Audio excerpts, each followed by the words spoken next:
സത്യം പറഞ്ഞ ഗാഥ മാഡത്തിന്റെ റിയാക്ഷൻ എനിക്ക് പേടിയാ. ആ നോക്കാം. എന്തായാലും ആ സമയം വരെയെങ്കിലും കളരിക്കലെ കാര്യങ്ങളെല്ലാം പെർഫെക്റ്റ് ആയിരിക്കണം. നവീന് സംശയമൊന്നും തോന്നരുത്. രാവിലെ തന്നെ നമുക്ക് അവിടെ വരെ ഒന്ന് പോണം. ശരി മാം. ഈ കളരിക്കൽ തറവാട്ടില് വീണ് കിടക്കുന്ന ഒരു മുട്ടുസൂചി പോലും എന്റെ അച്ഛന്റെയും അമ്മയുടെയോ അല്ല. പക്ഷെ അതിന് അവകാശികൾ വേറെയുണ്ട്.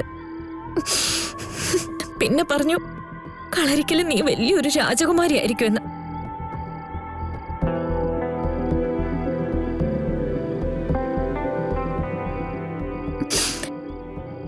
സ്കൂളിൽ പോകുമ്പോഴും കോളേജിൽ പോകുമ്പോഴും ഒക്കെ ഞാൻ അങ്ങനെ തന്നെ അത് വിശ്വസിച്ചു. എന്നിട്ടൊരു ദാസിപ്പെണ്ണിന്റെ സ്ഥാനമെങ്കിലും എനിക്ക് വീടിനകത്തുണ്ടോ?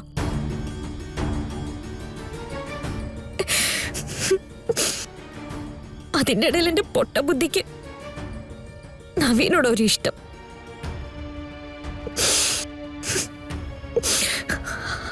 അതെങ്ങനെ മായ്ച്ചിട്ടും മനസ്സിൽ നിന്ന് പോവാതെ കിടക്കുക.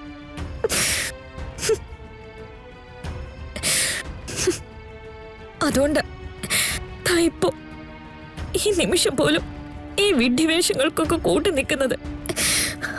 അല്ലാതെ പറയാനോ ചിന്തിക്കാനോ ഒന്നും എനിക്ക് അറിയാഞ്ഞിട്ടല്ല. ഉള്ളു പൊള്ളിയിട്ടാ നീ ഇതൊക്കെ പറയുന്നെന്ന് അമ്മയ്ക്കറിയാം. എന്തുകൊണ്ടാ നിന്നെ വേദനിപ്പിച്ചവരോട് അമ്മയ്ക്ക് പക പോക്കണമെന്നുണ്ട്? മോളെ, അല്ലാതെ നീ വേറെ ഒന്നും. എന്ത് വേറെ? അബദ്ധമൊന്നും കാണിക്കല്ലെന്നല്ലേ? അതായത് ആത്മഹത്യ ചെയ്യല്ലേന്ന് അല്ലേ? ചെയ്യില്ല അച്ഛാ. ചത്തു കളയാനായിരുന്നെങ്കിൽ ഇതിനിടയ്ക്ക് ഞാൻ എപ്പോഴേ ചെയ്തു കളഞ്ഞാനെ. അതിന്റെ കാര്യം എന്താ? നിങ്ങൾക്കൊക്കെ സ്വന്തമായിട്ടുള്ളത് ഞാനല്ലേ? ഞാനല്ലാതെ ഈ കൺമുൻപിൽ നിൽക്കുന്ന ഒരു ചെടി പോലും നിങ്ങൾക്ക് സ്വന്തമല്ല.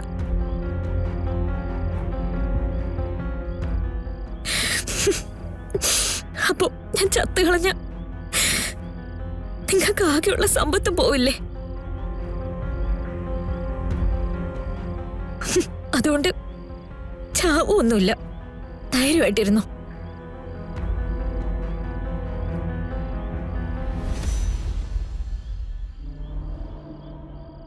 ഈ പരിപാടി നമുക്കിവിടെ വെച്ച് അവസാനിപ്പിക്കാം. ഈ കരച്ചിലും പിഴിച്ചിലും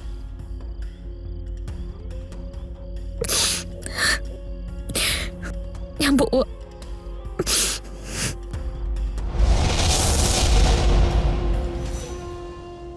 നമ്മളെ ചിരിച്ചും ബഹളം വച്ചും വഴക്കിട്ടുമൊക്കെ നടന്ന സമയത്തെ അവളുടെ ഉള്ളിൽ ഇങ്ങനെ ഒരു കാര്യം ഉണ്ടായിരുന്നു എന്നുള്ള കാര്യം നമ്മളും മനസ്സിലാക്കാതെ പോയി അല്ലേ?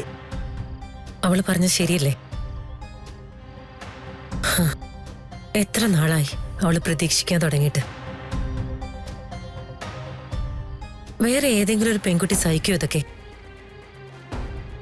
ഇതിനുള്ള ഉത്തരം തൽക്കാലം നമ്മുടെ കയ്യിലില്ലോ ചേട്ടാ.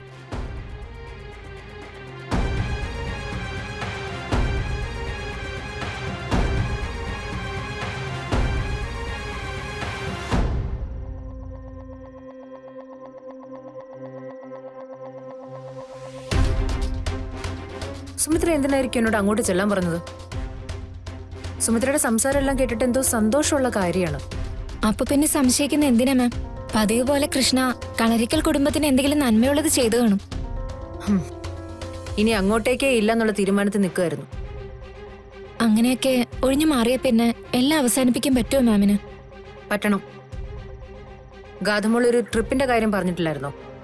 പതിയെ ആ ട്രിപ്പ് ഞാനും അവളും കൂടി ആക്കിയാലോ എന്ന് ആലോചിക്കുക.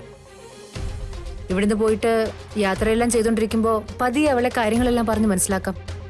അത് നല്ലതാ മാം. പക്ഷേ വളരെ സൂക്ഷിച്ചു മാത്രമേ ഒരു തീരുമാനം എടുക്കാവൂ. സത്യം പറഞ്ഞ ഗാഥ മാഡത്തിന്റെ റിയാക്ഷൻ എനിക്ക് പേടിയാ. ആ നോക്കാം. എന്തായാലും ആ സമയം വരെയെങ്കിലും കളരിക്കലെ കാര്യങ്ങളെല്ലാം പെർഫെക്റ്റ് ആയിരിക്കണം. നവീന് സംശയമൊന്നും തോന്നരുത്. രാവിലെ തന്നെ നമുക്ക് അവിടെ വരെ ഒന്ന് പോണം. ശരി മാം.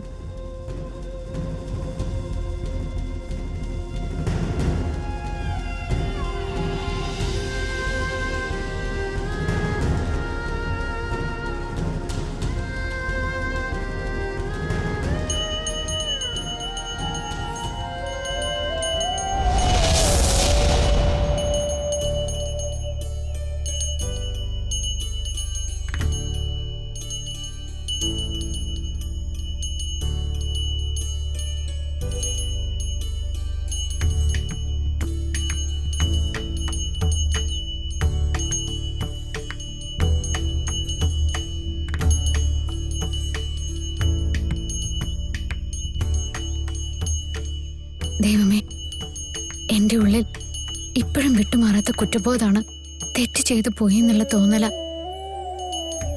പക്ഷെ ഞാൻ ഒരുപാട് സ്നേഹിക്കുന്ന നവീനിൽ നിന്ന് എനിക്കൊരു കുഞ്ഞു പറക്കുന്നത് ഒരു പെണ്ണെന്ന നിലയിൽ എന്റെ പൂർണ്ണതയാണ്.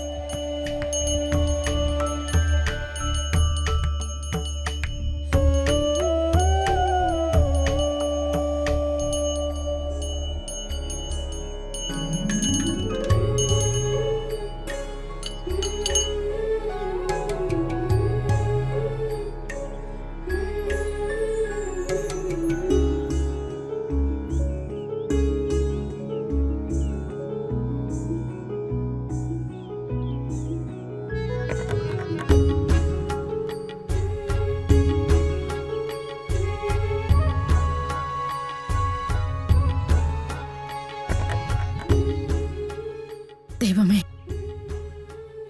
ഏറെക്കാലത്തിന് ശേഷം കളരിക്കൽ തറവാട്ടിൽ ഒരു കുഞ്ഞ് പറക്കുക. എല്ലാ ഐശ്വര്യങ്ങളും നിറഞ്ഞ ഒരു കുഞ്ഞിനെ ഞങ്ങൾക്ക് തരണേ. അതിന്റെ ആയുസ്സിനും ആരോഗ്യത്തിനും കാവലായിരിക്കണേ.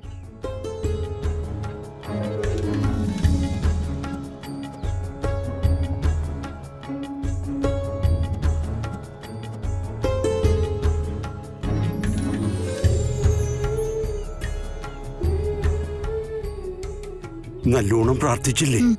ആവലാദികളൊക്കെ ദൈവത്തിന്റെ മുമ്പിൽ ഇറക്കി വെച്ചില്ലേ?